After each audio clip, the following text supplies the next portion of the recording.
All right, welcome to The Explainer. Today, we're jumping into the final, absolutely epic showdown in one of pro wrestling's most legendary rivalries, Hogan versus Flair. So, what are we really looking at here? This is a classic story, right? You've got Hulk Hogan and Ric Flair reigniting a feud that goes back decades. But this time was different. They weren't just fighting for themselves, they were generals, leading entire armies into a massive battle for their legacy. I mean, this wasn't just another match. This was the end of a story that started all the way back in 1991. For a whole generation of fans, Hogan versus Flair was wrestling. It was a feud that basically defined an era. So this final showdown, yeah, it was all about history, bragging rights, and one last chance to prove who was truly the best. So, how did this whole final battle even take shape? Well, instead of going one-on-one, each of these legends handpicked a team of 5 superstars to go to war for them. And as you're about to see, their choices, man, they revealed everything about their completely opposite philosophies. And you can see the 2 different game plans right here on the screen.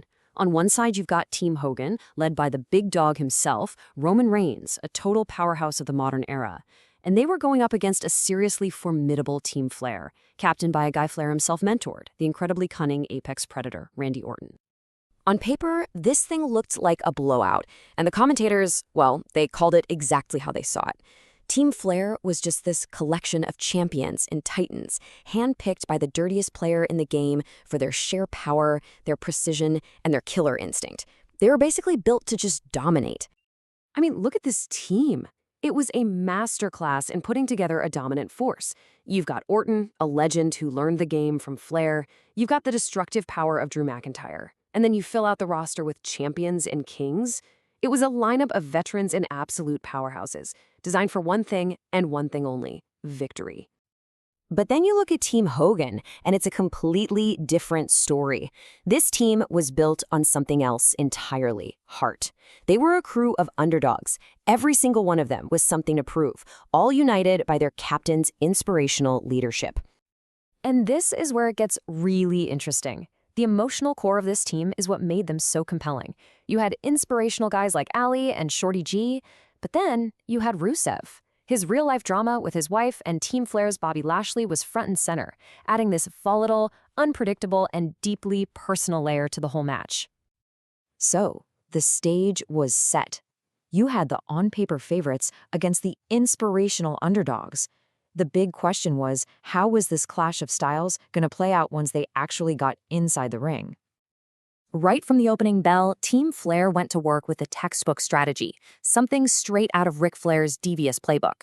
They immediately identified Team Hogan's fastest guys and just went to work, isolating them from their own corner. They picked their targets, first Ali, then Ricochet, and just wore them down relentlessly. They used a constant barrage of quick tags to keep fresh bodies on their exhausted opponent. And with some cynical interference from the outside, they cut the ring in half, which basically means they used their bodies to form a wall, stopping any tag, and they just maintained absolute control. And honestly, it looked exactly like everyone predicted. On one side, you had a team in complete control. On the other, a team on the ropes, looking like they had zero answers for Flair's masterful, methodical game plan. It was just pure domination. But you know how these stories go. Every great story has a turning point. And that moment came when, after all that methodical dismantling of his teammates, Team Hogan's captain was finally tagged into the match. Roman Reigns just exploded into the match, single-handedly flipping the momentum on its head.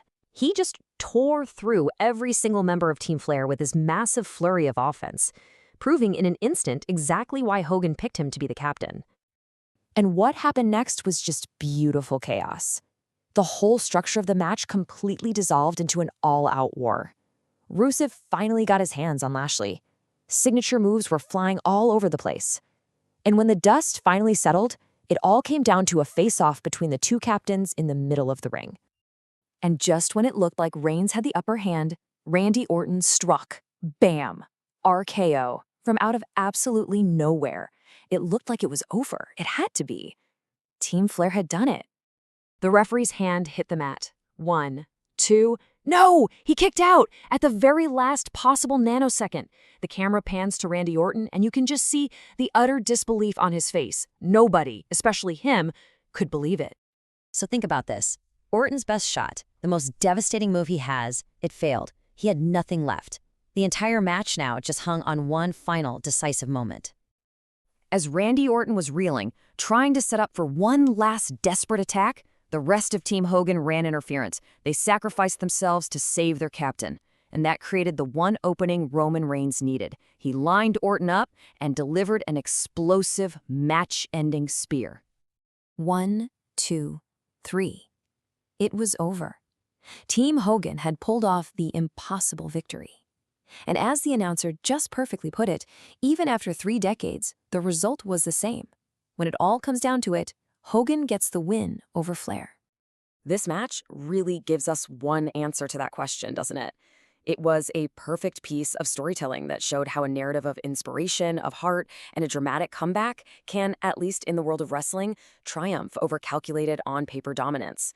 It really leaves you wondering about the true power of the story itself.